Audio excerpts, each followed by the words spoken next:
Hello friends, मैं एक बार फिर से उपस्थित हूँ कहानी अनचाही शादी से मनचाही शादी तक के सफ़र का अगला भाग लेकर। इसके पहले के भाग अगर आपने नहीं देखा तो प्लीज़ एक बार मेरे चैनल पर जाकर अवश्य देखें और इसके लेटेस्ट भाग मैं कमेंट सेक्शन में पिन कर दूँगी, तो एक बार ज़रूर क्लिक करके देखें। Thank you. गहरी रात में जहाँ घर में सब सो रहे थे, वहीं अपने कमरे में दोनों एक दूसरे की बाहों में सुकून महसूस कर रहे थे। सात्विक शगुन के सीने पर सिर रखकर आंख बंद किए हुए लेटा हुआ था और शगुन उसके बालों में उंगलियां घुमा रही थी। दिन भर काम करके फिजिकली और मेंटली दोनों तरह से थका हुआ बेचारे को इस तरह सोना और उसके कोमल उंगलियों की मसाज बहुत अच्छा लग रहा था।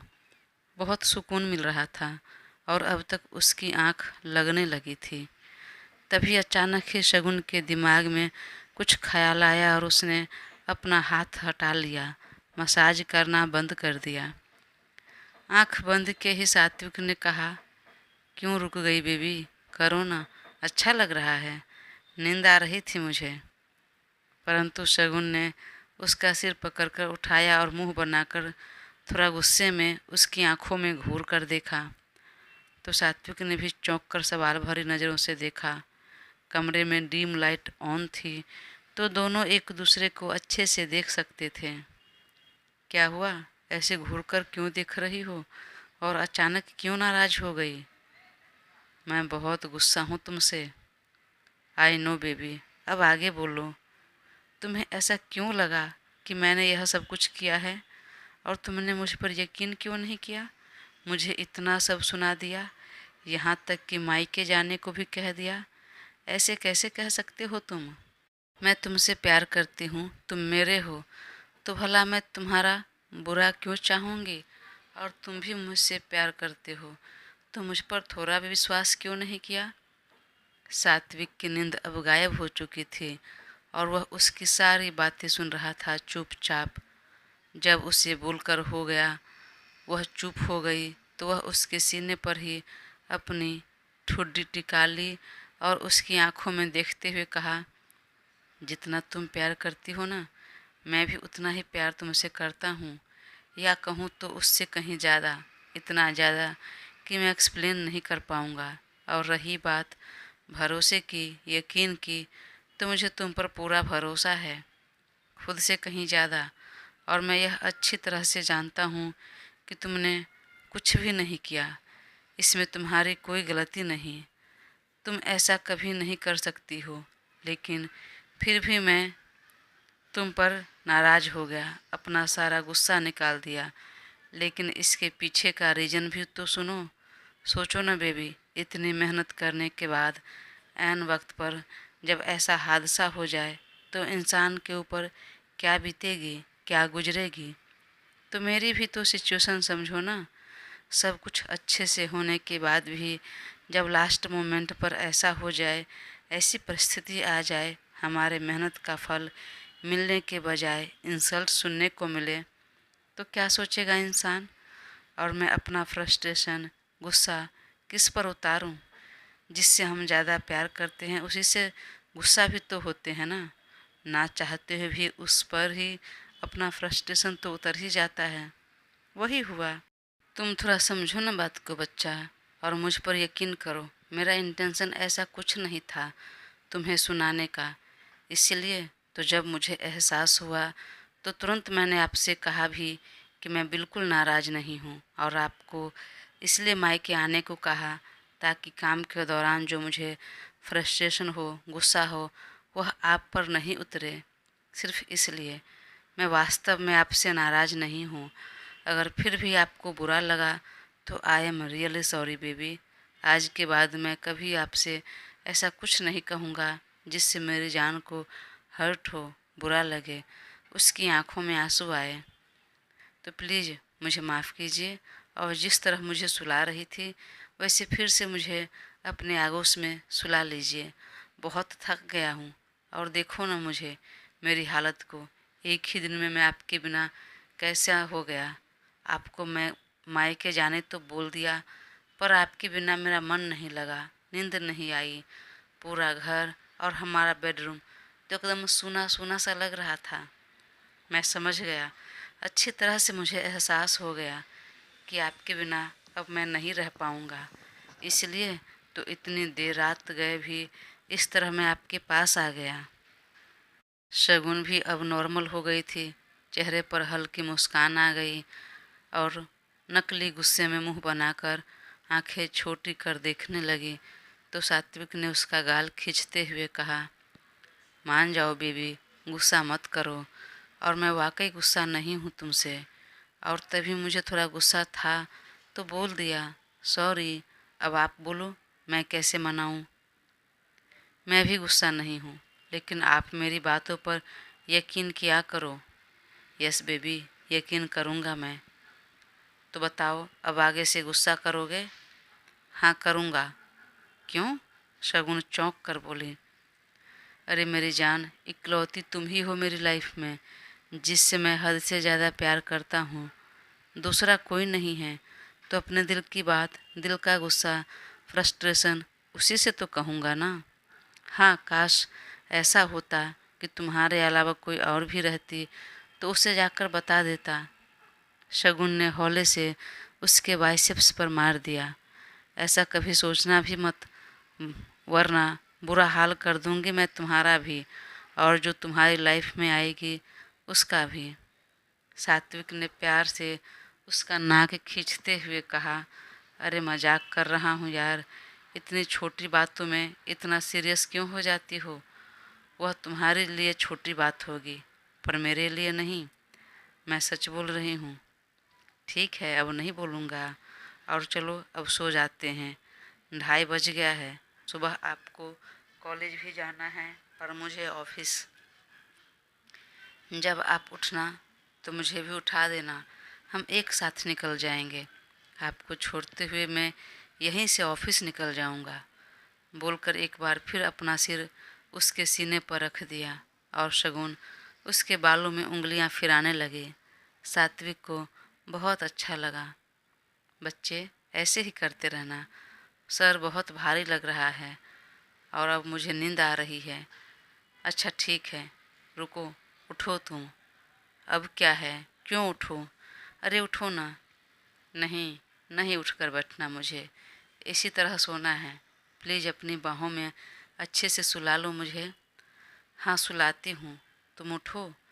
तब वो उठकर बैठा और शगुन ठंडा तेल लेकर आई और उसके सर वो अपने गोद में रख लिया और कहा, मैं ऑयल मसाज कर देती हूँ, तुम्हें अच्छा लगेगा, तुम्हारा सिर भी हल्का हो जाएगा। सच में तुम कर दोगी मेरे सिर का मसाज? सात्विक ने चौंक कर पूछा।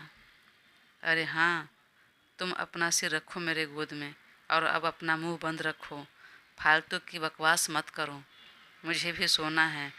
और उसने हाथ में ठंडा तेल लिया और उसके सिर में हौले हाथों से मसाज करने लगा। सात्विक को बहुत अच्छा लगा और उसके गोद में लेटकर उसके पेट से अपना सिर लगा लिया और उसके कमर को अपने बाहों में थाम लिया।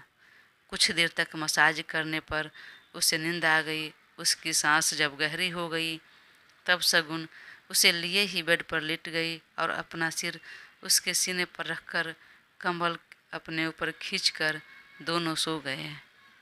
अगली सुबह सात्विक की आंख पहले खुली। शगुन अब भी उसके सीने पर सिर रखकर गहरी नींद में सो रही थी। उसने हौले से उसका माथा चूम लिया और अब घड़ी पर नज़र डाली तो सुबह के 8 बज रहे थे। ओह, मुझे जल्दी से फ्रेश होना चाहिए, वरना देर हो जाएगी। मन ही मन बोलते हुए उसने शगुन का सिर उठाकर तकिया पर रखा और खुद बिस्तर से उठकर फ्रेश होने चला गया। कुछ देर बाद जब वह फ्रेश होकर कमरे में आया तो वह अब तक सो रही थी। वह पास आकर उसके गाल पर हौले हाथों से टैप करते हुए धीरे से कहा, उठ जाओ बच्चा, वरना कॉलेज के लिए देर हो जाओगी। उसने खुली आंखों से सात्विक को देखा तो सात्विक ने फिर कहा, उठ जाओ वरना देर हो जाएगी। तब वह उठकर बैठी और सामने देखा कि सात्विक रेडी हो चुका था। वह चौंक कर बोली, अरे तुम कब रेडी हो गए और अपना कपड़ा लेकर आए थे क्या? लेकर आया था। चलो अब जल्दी से फ्रेश हो जाओ, हम साथ में बाहर निकलते हैं, बाकी सबको भी सरप्राइज करते हैं। तब शगुन बिस्तर से उतरी और फ्रेश होने के लिए चली गई। सात्विक कमरे में बैठा रहा। शगुन कुछ देर में रेडी होकर बाहर निकली। वह फ्लोरल प्रिंट वाला घुटने तक की लंबाई की फ्रॉक पहनी थी। अपने कर्ली बाल को हमेशा की तरह खुला रखा था। चेहरे पर हल्का मेकअप और न्यूड लिपस्टिक में वह बहुत खूबसूरत लग रही थी।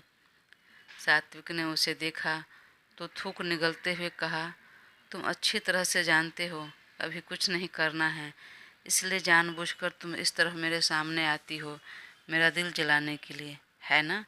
मैं सब समझता हूँ, पर कोई नहीं, सब वसूल कर लूँगा, बस कुछ दिनों की बात है। शगुन हंसते हुए उसके सीने से लग गई। बस कुछ दिन और रुक जाओ, फिर इससे भी ज़्यादा बन ठन कर तुम्हारे सामने आऊँगी, सिर्फ तुम्हारे लिए, और तब मैं तुम्हें एक बार भी नहीं रोकूंगी। सच्ची ना? याद रहे, अपनी बातों पर टिकी रहना। हाँ बिल्कुल सच्ची। तो सात्विक ने अपना होंठ उसके माथे पर रख दिया। शगुन फिर उससे अलग होकर अपना कॉलेज बैग उठा लिया। चलो जल्दी बाहर, वरना हमारे निकलने से पहले मम्मी हमें उठाने आ जाएगी। फिर दोनों एक दूसरे का हाथ थामे कमरे से बाहर निकले तो नाश्ते के टेबल पर मम्मी पापा और दादी दादू बैठ चुके थे।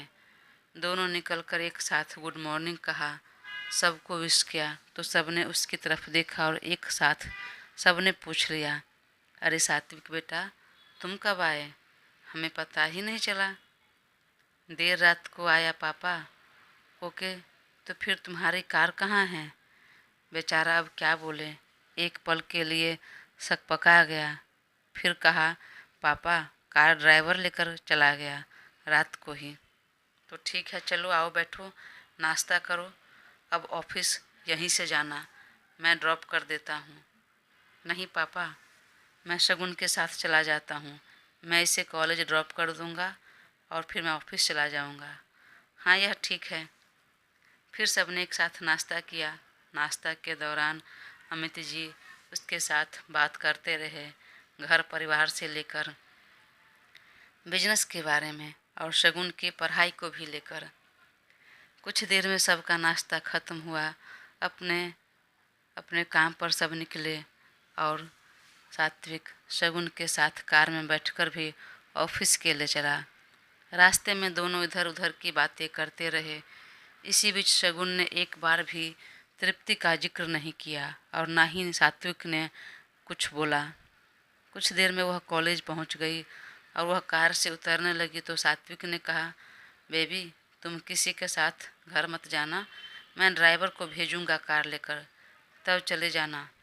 ओके, और अपना ध्यान रखना, बेवजह की बातें दिमाग में मत लाना, सिर्फ पढ़ाई पर ध्यान देना, उसके अलावा कहीं और ध्यान देना है तो सिर्फ मेरे ऊपर। वह तो है ही, बोलकर वह हंसने लगी और उसे बाय कर हग करके अपने कॉलेज कैंपस के तरफ मुड़ गई। फिर वापस टर्न होकर बोली, सुनो ना, आज मैं ऑफिस आती हूँ कॉलेज से निकलकर। पर क्यों, क्या ज़रूरत है? नहीं, मुझे कुछ देर तुम्हारे पास बैठना है। मैं तुम्हारे काम में डिस्टर्ब नहीं करूँगी, कुछ नहीं बोलूँगी, बस मुझे तुम्हारे करीब रहना है, बैठना है। फिर ठीक है, आ जाना।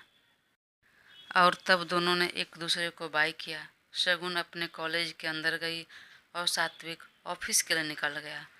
ठीक उसी समय रूही, आहान और दिवा भी कॉलेज आए। वे तीनों एक ही कार में बैठकर आए थे। यह तीनों एक साथ कॉलेज के अंदर गए तो शगुन को जाते हुए देखा और पीछे से आवाज़ लगाई। तब शगुन वहीं रुक गई और सब साथ में बात करते हुए एक साथ क्लास में गए। आज पूरा दिन शगुन का मूड अच्छा था, खुश थी सात्विक से बात करके, लेकिन उसकी नज़र अब भी बराबर तृप्ति पर थी। फिलहाल तो ऐसा कुछ नहीं हाथ लगा था, पर समझ में आ गया था उसका पूरा शक उसी पर था और तृप्ति को देखने के लिए, उसकी हरकतें नोटिस करने के लिए ही वह ऑफिस आने की बात कही थी। इधर सात्विक ऑफिस पहुंचा तो तृप्ति आ चुकी थी अब तक, और आज के काम का सारा स्केड्यूल बनाकर वह अपने काम में लग भी चुकी थी। अभिषेक भी आ चुका था और अपने काम में लग गया था। सात्विक जब अंदर अपने केबिन में आया तो अभिषेक ने तुरंत उसके पीछे कॉफ़ी लेकर आया। सर, आपकी कॉफ़ी पी लीजिए और मैं कुछ देर में आपके लिए नाश्ता भी ऑर्डर कर देता हूँ। क्या खाएंगे आप? नहीं, आज रहने दो, मैं नाश्ता घर से करके आया हूँ। और हाँ, तुम फिलहाल बाहर जाओ और तृप्ति को जल्दी भेजो। वह तुरंत बाहर निकला और उसके कुछ ही सेकंड बाद तृप्ति केबिन में आई। जी सर, सामने खड़े होकर बोली वो। जी सर, क्या आज का स्केड्यूल क्या है? क्या कर रही हो तुम? सर, आपने जैसा कहा है वैसे काम कर रहे हैं। जो मीटिंग मुझसे हो जाएगा हैंडल, मैं अटेंड कर लूँगी आपके बिहाफ पर, और जो नहीं होगा उसे पोस्टपोन कर दिया है। Okay, good. अगर नहीं हो तो सारे मीटिंग रहने दो, और फिर मैं काम में लग गया हूँ, तो जो भी पूछना है अभी पूछ लो, अभी बात कर लो। बेवजह अब केबिन में मत आना। जी सर, मुझे बात तो करनी है आपसे, पर मुझे थोड़ा डर लग रहा है। क्यों? क्यों डर लग रहा है? कहीं आप नाराज़ न हो जाए। अब जब नाराज़ होने वाली बात रहेगी तो नाराज़ तो होऊंगा ही। तो चलो बताओ, क्या बात करनी है? सर, मुझे ऐसा लग रहा है कि आपकी यह प्रोजेक्ट बनाने की अब ज़रूरत नहीं। मेरा मतलब फ़िलहाल स्टॉप कर दीजिए। क्यों? क्यों स्टॉप कर दूं? क्योंकि मुझे ऐसा लग रहा है यह फाइल आपके घर में ही है, आपके पास ही है। क्या बकवास कर रही हो तुम? अगर यह मेरे पास रहता, मेरे घर में रहता, तो मैं यूँ अपना सर फोड़ता, और तुम्हें ऐसा क्यों लग रहा है? सर, मैं पिछले 2 दिनों से याद कर रही हूँ, अंदाज़ा लगा रही हूँ, और मुझे पूरी तरह से यकीन है, याद आ रहा है कि वह फाइल आपने शगुन मैम को दिया था। एक बार आई थी तो शायद आपने कहा था अपने पास रखने के लिए, तो मुझे लगता है उन्होंने ही रखा होगा। तुम्हारा दिमाग तो ठिकाने हैं। मैंने कभी शगुन को रखने के लिए नहीं दिया। अगर फिर भी उसके पास रहता तो मुझे चुपचाप दे देती। मैं इतना परेशान क्यों होता भला? और तुम्हारा कहना सरासर गलत है। घर में भला रख कर वह क्या करेगी? जी सर, बात तो आपकी सही है, पर फिर भी आप एक बार शगुन मैम को पूछिए ना कि अपना बैग चेक करने के लिए।